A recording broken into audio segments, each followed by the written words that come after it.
Salaries नहीं दी जा रही हैं प्लेयर्स को, फिर बाबर आजम जब राब्ता कर रहे हैं तो जो हायर ऑफिशियल्स हैं वो कोई रिस्पांस नहीं कर रहे उनको। बदकिस्मती है पाकिस्तानी खिलाड़ियों की। कहावत आपने सुनी होगी कि घर में नहीं है दाने, अम्मा चली भुनाने। ये कहावत आपने बड़ी सुनी होगी, गांव देहात में इस तरीके की कहावतें बड़ी होती हैं, और ये कहावत इस वक्त पाकिस्तान पे बिल्कुल सटीक बैठती हुई नजर आ रही है। पाकिस्तानी खिलाड़ियों को पिछले 4 महीने से सैलरी तक नहीं मिली है और अब उनके सेंट्रल कॉन्ट्रैक्ट पर भी खतरा मंडरा रहा है। 5 महीने से खिलाड़ियों को तनख्वाह क्यों नहीं मिल रही? एक उसका बोर्ड का प्रोसीजर होता है, जो भी खिलाड़ी होते हैं they have to sign the central contracts. उसके ऊपर कुछ उनके ऊपर जिम्मेदारियां होती हैं, कुछ बोर्ड के ऊपर होती है, एक मुआहदा होता है। उस मुआहदा जब साइन करते हैं तो फिर हमारे अकाउंट्स वाले पैसे रिलीज करते हैं और पैसे उनके अकाउंट्स में जाते हैं। ऐसा आप हिंदुस्तान से पाकिस्तान आईसीसी और आईसीसी से आपको पाकिस्तान आता है, कल वो कहते नहीं देते पैसा आईसीसी को, जी हम नहीं देते, क्या कर लेंगे आप?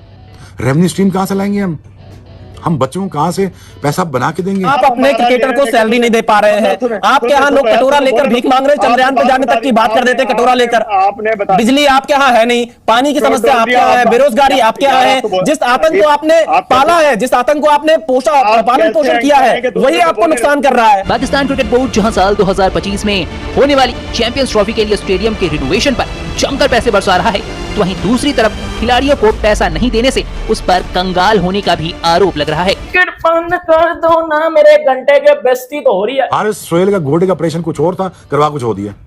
इमेजिन करो, टीका हाथ में पकड़ा हुआ है, सुई लगा दी, तो मैं कही टीका किधर है? टीका किधर? सर मैं भूल गया, टीका हाथ में रह गया। ये तो पाकिस्तान टीम के डॉक्टरों का हाल है, क्या क्या बताएं।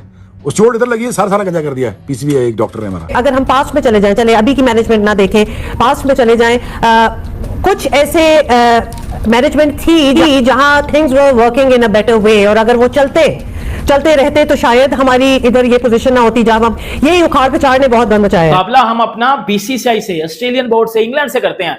औकात हमारी जिम्बाब्वे और युगांडा वाली है। यकीन करें पैसे हमारे पास उतने भी नहीं होंगे, बातें हम बड़ी करोड़ों की करेंगे, लेकिन हमारी दुकान पकौड़ों की है, हमें आता जाता कुछ नहीं है। मतलब कितनी शर्म की बात है। एक बात ये तो सही है कि प्लेयर्स अगर अपने आप को कंपेयर करेंगे कि उनका जितना टैलेंट है, जितना उनका पोटेंशियल है, उसके हिसाब से इंटरनेशनल प्लेयर से जब वो कंपेयर करेंगे तो वो बहुत ही ज्यादा अंडरपेड तो जरूर है। पिछले तकरीबन कोई 2 साल में पाकिस्तान क्रिकेट बोर्ड में 4 चेयरमैन तब्दील हुए। जब चेयरमैन तब्दील होता है पाकिस्तान में, उसकी पॉलिसीज तब्दील होती है, कोचेस चेंज होते हैं, मैनेजमेंट चेंज होती है, पीसीबी मैनेजमेंट में औकात पिछाड़ होती है। ये सारी आपने तमाशा एक बार फिर देखा होगा पाकिस्तान क्रिकेट टीम का, ये जी कमेटियां बना दीजिए। कौन सी कमेटियां आप बना दी? हमारा पीसीबी ना, वो कहते हैं ना कि बंदा अंदर से खाली होता है लेकिन बाहर से ऐसे दिखाते हैं, पता नहीं हम तो बड़े चौधरी हैं लेकिन है घंटे। पैसा तो बिल्कुल हमारे प्लेयर्स को इतना पैसा नहीं मिलता, लेकिन फैसल हम अगर अपनी मार्केट को देखें, हमारी जो इकोनॉमी की सूरत हाल है, उसके बावजूद क्रिकेटर्स के पैसों में कोई कमी नहीं आई है। बल्कि कई क्रिकेटर्स तो खुशी से कहते हैं भाई आज तो डॉलर जो है वो 300 क्रॉस कर गया। न्यूज को दूसरी तीसरी दफा आ गई है एक साल में कि पाकिस्तानी प्लेयर्स को पिछले 4 महीनों से सैलरीज नहीं मिली। मतलब ये बात अगर मैं आपको बताऊं तो लास्ट वर्ल्ड कप में आप चले जाओ, 2023 वर्ल्ड कप में जब पाकिस्तान टीम वर्ल्ड कप से बाहर हुई थी, तो तब भी पाकिस्तानी प्लेयर्स ने ये शिकायत की थी पीसीबी से कि हमें कुछ महीनों से सैलरीज नहीं मिली। मतलब हमें ना मैच फीस मिल रही है, ना सैलरीज मिल रही है, मुफ्ते पे हम खेल रहे हैं। इसीलिए तो बांग्लादेश ने पकड़ के घंटा बजाया ना हमारा। भाई पहली बात है, प्लेयर को सैलरी नहीं मिल रही। देखो जिस तरह भी खेलते हैं नहीं खेलते अलग चीज है, पीसीबी सैलरीज क्यों नहीं दे रहा? देखो मुकाबला हम अपना बीसीसीआई से करते हैं, औकात हमारी जिम्बाब्वे वाली है। मुकाबला हम अपना बीसीसीआई से, ऑस्ट्रेलियन बोर्ड से, इंग्लैंड से करते हैं, औकात हमारी जिम्बाब्वे और युगांडा वाली है। यकीन करें पैसे हमारे पास उतने भी नहीं होंगे, बातें हम बड़ी करोड़ों की करेंगे, लेकिन हमारी दुकान पकौड़ों की है, हमें आता जाता कुछ नहीं है। मतलब कितनी शर्म की बात है कि इस टाइम पूरे वर्ल्ड में ये न्यूज चल रही है कि पीसीबी ने पाकिस्तानी प्लेयर्स को सैलरीज नहीं दी पिछले 4 महीनों से। लास्ट साल भी वर्ल्ड कप में भी ये बात चली थी, लास्ट ईयर भी, तो पीसीबी ने अपने प्लेयर्स को सैलरीज नहीं दी। तो बड़ी इंसल्ट की बात होती है। और चैंपियंस ट्रॉफी से पहले आप एक टूर्नामेंट होस्ट करने लगे हो, पता नहीं करते हो कि नहीं करते, उससे पहले आप बैंकरप्ट हो चुके हो। बस बात करूंगा, दिल की बात करूंगा, क्योंकि एक आर्टिकल पढ़ के मेरे दिल में ख्याल आया कि यार हमारी भी कहीं ना कहीं गलतियां जरूर हैं।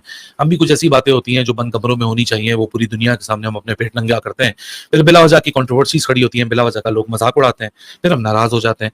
अच्छा, कुछ फिर पाकिस्तान क्रिकेट बोर्ड की भी गलतियां हैं, कुछ प्लेयर्स की भी गलतियां हैं कि भाई अगर एक डिसीजन लेना है, अगर आप चाहते हैं कि एक डिसीजन लिया जाए, जिस डिसीजन की शुरुआत मैं कैटेगोरिकली आपको कंफर्म कर दूं कि 25 जून 2024 को हो चुकी थी, तो वो फैसले ले लेना चाहिए।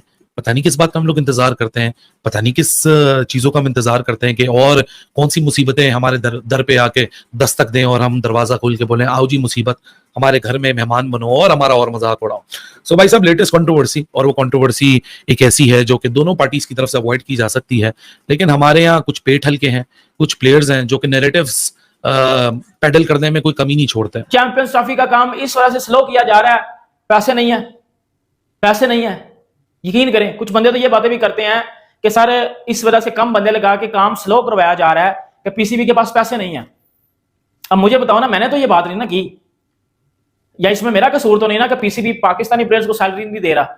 ये पूरी दुनिया ने अब सुना ना, इसमें मैं क्या करूं? अब एक चीज ही गंदी, एक न्यूज ही गंदी है तो उस पर बंदा फिर जलील ही हो सकता है ना। मुझे भी शर्मिंदगी होती है यार, ये क्या हो रहा है? रोज डंडी रोना, रोज डंडी रोना, रोज डंडी रोना, तो खत्म ही नहीं हो रहा। कभी प्लेयर्स को सैलरी नहीं मिल रही, कभी किसी टीम से हम हार रहे हैं, कभी फिक्सिंग हो रही है, कभी कोई प्लेयर किसी के साथ लड़ रहा है, कभी कोच को गालियां पड़ रही हैं, कभी सिलेक्टर गालियां दे रहा है, कभी बाबर लड़ रहा है, कभी शहीन लड़ रहा है, कभी टेपिया लड़ रहा है, कभी रिजवान लड़ रहा है, कभी आमारी मार, पता नहीं इनका रंडी रोना खत्म ही नहीं हो रहा। पाकिस्तान क्रिकेट है या पता नहीं कपिल शर्मा का शो है जहां कॉमेडी बंद ही नहीं हो रही, हर दूसरे मिनट में कॉमेडी आ जाती है, हर दूसरे मिनट में कोई ट्विस्ट आ जाता है। भाई कर क्या रहे हो आप लोग? ना आप क्रिकेट इंसानों वाली खेल रहे हो, ना आप किसी टीम से जीत रहे हो, ना आपकी टीम में यूनिटी है, ना आप पीसीबी पाकिस्तानी प्लेयर्स को पैसे दे रहा है। जैसा कि आपने वीडियो में देखा हो गई है, परसों पीसीबी ने इनको मीटिंग के लिए बुलाया था जिसमें फकर जमान ने खुल के पीसीबी को आड़े हाथों लिया। इसने कहा है कि मुझे 2 मैच खेलने के बाद ही पीसीबी ने जानबूझकर कैरिबियन लीग से वापस बुला लिया। इसके बाद 30 घंटे का सफर करने के बाद आया और इन्होंने कहा कि अब फिटनेस टेस्ट जो बंदा 30 घंटे का सफर करके आया वो ये टेस्ट दे सकता है, इसीलिए वो भड़क गया मीटिंग में, क्योंकि इनको पीसीबी किसी भी लीग के लिए एनओसी दे नहीं रहा। इसीलिए इमाद वसीम, मोहम्मद आमिर और आजम खान ने साफ साफ बोल दिया है कि हमें खेलना ही नहीं पाकिस्तान, हार में जाए पीसीबी, क्योंकि ये अपने ही प्लेयर्स को बहुत तंग करते हैं। इसका मेन रीजन ये है कि आईपीएल में इनकी एंट्री बैन है, इसलिए इनको मजबूरी में दुनिया भर की लीग खेलनी पड़ती है, चाहे वो छोटी हो या बड़ी। क्योंकि अगर ये लोग एक बार आईपीएल खेलेंगे ना हर साल, तो इनकी 7 उसमें घर बैठे खिलाड़ी पाकिस्तानी खिलाड़ी, तो आईपीएल ना खेलने की वजह से ये लोग मजबूरी में हार जाते हैं और पीसीबी क्योंकि इनकी टीम लगातार हार रही है। ये लोग जिम्बाब्वे से हार गए, आयरलैंड से हार गए, अमेरिका से हार गए और अभी अपने घर पर बांग्लादेश से हार गए, इसीलिए पीसीबी इनको एनओसी नहीं दे रहा। जब से ये खबर सामने आई है कि फकर जमान ने मीटिंग में खुला पीसीबी को लताड़ दिया, तब से वहां पर हड़कंप मचा, प्लेयर्स के बीच में तगड़ी फाइट हो गई है। परसों पीसीबी ने इनको मीटिंग के लिए बुलाया था जिसमें फकर जमान ने खुल के पीसीबी को आड़े हाथों लिया। इसने कहा है कि मुझे 2 मैच खेलने के बाद ही पीसीबी ने जानबूझकर कैरिबियन लीग से वापस बुला लिया। इसके बाद 30 घंटे का सफर करने के बाद आया और इन्होंने कहा कि अब तुम फिटनेस टेस्ट जो बंदा 30 घंटे का सफर करके आया हो वो ये टेस्ट देगा सकता है, इसीलिए वो भड़क गया मीटिंग में, क्योंकि इनको पीसीबी किसी भी लीग के लिए एनओसी दे नहीं रहा। इसीलिए इमाद वसीम, मोहम्मद आमिर और आजम खान ने साफ साफ बोल दिया है कि हमें खेलना ही नहीं पाकिस्तान, हार में जाए पीसीबी, क्योंकि ये अपने ही प्लेयर्स को बहुत तंग करते हैं। इसका मेन रीजन ये है कि आईपीएल में इनकी एंट्री बैन है, इसलिए इनको मजबूरी में दुनिया भर की लीग खेलनी पड़ती है, चाहे वो छोटी हो या बड़ी। क्योंकि अगर ये लोग एक बार आईपीएल खेलेंगे ना हर साल, इनकी 7 उस पे घर बैठे खाना खाएगी, इतना पैसा मिलेगा इनको। तो आईपीएल ना खेलने की वजह से ये लोग मजबूरी में हार जाते हैं और पीसीबी क्योंकि इनकी टीम लगातार हार रही है। ये लोग जिम्बाब्वे से हार गए, आयरलैंड से हार गए, अमेरिका से हार गए और अभी अपने घर पर बांग्लादेश से हार गए, तो इसीलिए पीसीबी इनको एनओसी नहीं दे रहा। जब से एक खबर सामने आई है कि फकर जमान ने मीटिंग में खुला पीसीबी